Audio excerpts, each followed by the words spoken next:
वक्त की बड़ी खबर का, कल जेपी नड्डा जयपुर पहुंचेंगे। बीजेपी के राष्ट्रीय अध्यक्ष जेपी नड्डा का खास कार्यक्रम रहने वाला है। कल बीजेपी के आकांक्षी रथ को जेपी नड्डा रवाना करेंगे। सभी 200 विधानसभा क्षेत्र में आकांक्षी रथ जाने वाले हैं।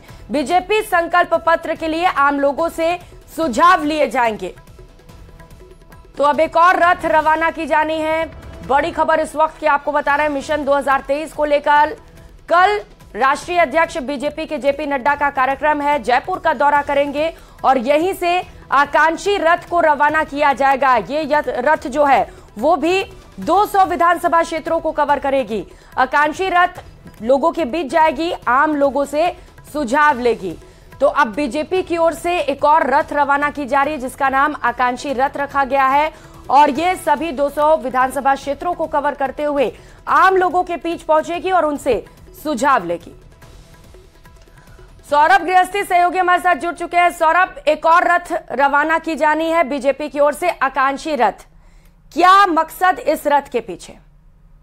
जी बिल्कुल, देखिए पार्टी इन दिनों संकल्प पत्र बनाने की तैयारियों में जुटी हुई है और उसी कड़ी में ये आकांक्षी रथ जो है वो प्रदेश के सभी विधानसभा क्षेत्रों में जो है वो रवाना किए जाएंगे। कल बीजेपी के राष्ट्रीय अध्यक्ष जेपी नड्डा जयपुर पहुंचेंगे और तमाम विधानसभा क्षेत्रों के लिए इन रथों को रवाना किया जाएगा। दरअसल बीजेपी चाहती है कि जो इस बार संकल्प पत्र बने वो संकल्प पत्र आम जनता की राय और सुझाव लेकर जो है वो बनाया जाए, ताकि उनकी जो मूलभूत समस्याएं हैं वो ग्राउंड लेवल पर जो चाहते हैं उनको जो है वो अपने संकल्प पत्र में शामिल किया जा सके।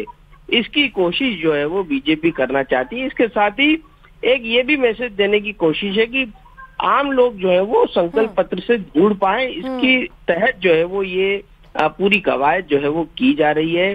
बताया जा रहा है कि 15 अक्टूबर के बाद बीजेपी का संकल्प पत्र जो है वो कभी भी सामने आ सकता है। तो उससे पहले ये कोशिश, क्योंकि परिवर्तन यात्रा के जरिए सभी विधानसभा क्षेत्रों में बीजेपी पहुंच चुकी है, लेकिन आकांक्षी रथ एक बार फिर रथों को जो है वो राजस्थान की धरती पर उतारने की कोशिश, ताकि चुनावी माहौल जो है वो लगातार बना रहे, उसकी कोशिश में बीजेपी लगातार सक्रिय और यही कवायद जो है वो की जा रही है। और सौरभ, जिस तरीके से आप बता रहे हैं कि आम लोगों से ही सुझाव लेकर संकल्प पत्र में उन्हें शामिल किया जाएगा, अगर लोगों से जुड़े मुद्दे रहेंगे तो लोगों का रिस्पांस अच्छा रहेगा, तो आगामी चुनाव में फायदा भी मिल सकता है इसका बीजेपी को।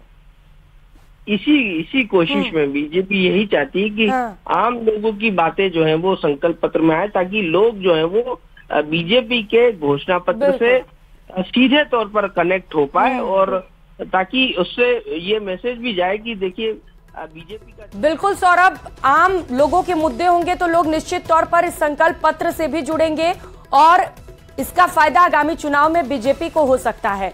बहुत शुक्रिया आपका तमाम जानकारियों के लिए।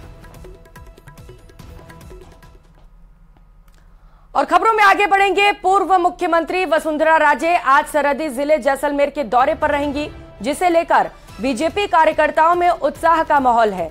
राजस्थान के विधानसभा चुनाव से पहले वसुंधरा राजे पूरे प्रदेश में काफी एक्टिव नजर आ रही हैं। पूर्व सीएम का आज तकरीबन 11:15 पर तनोट पहुंचने का कार्यक्रम है।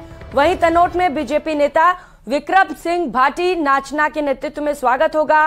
पूर्व सीएम तनोट माता मंदिर में विशेष पूजा अर्चना कर परिसर और हेलीपैड पर बीएसएफ जवानों और कार्यकर्ताओं से भी मुलाकात करेंगी।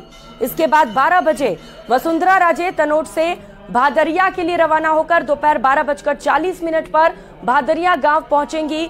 भादरिया में बीजेपी आनंद सिंह राठौड़ के नेतृत्व में स्वागत होगा। इसके बाद भादरिया में माता मंदिर में वो पूजा अर्चना करेंगी। इसके बाद 1 बजे पूर्व सीएम राजे भादरिया से ब्रह्माधाम आसोतरा के लिए रवाना होंगी। पूर्व सीएम भादरिया में बीजेपी कार्यकर्ताओं और पदाधिकारियों से संवाद करेंगी। वसुंधरा राजे का ये दौरा बड़ा अहम माना जा रहा है, क्योंकि विधानसभा चुनाव से पहले बाड़मेर जैसलमेर लोकसभा क्षेत्र में लोगों की नब्ज टटोलने के लिए राजे इस क्षेत्र में है। आपको बता दें कि 2018 में विधानसभा चुनाव में बाड़मेर जैसलमेर की 9 सीटों में मात्र एक सिवाना सीट ही बीजेपी के हाथ लगी थी।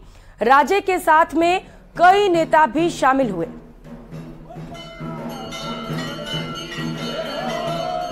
तो बीजेपी कार्यकर्ताओं में वसुंधरा राजे के दौरे को लेकर जबरदस्त उत्साह है और कई खास कार्यक्रम यहां पर वसुंधरा राजे के रहने वाले हैं, जिन्हें लेकर तैयारियां वहां पर पूरी कर ली गई हैं।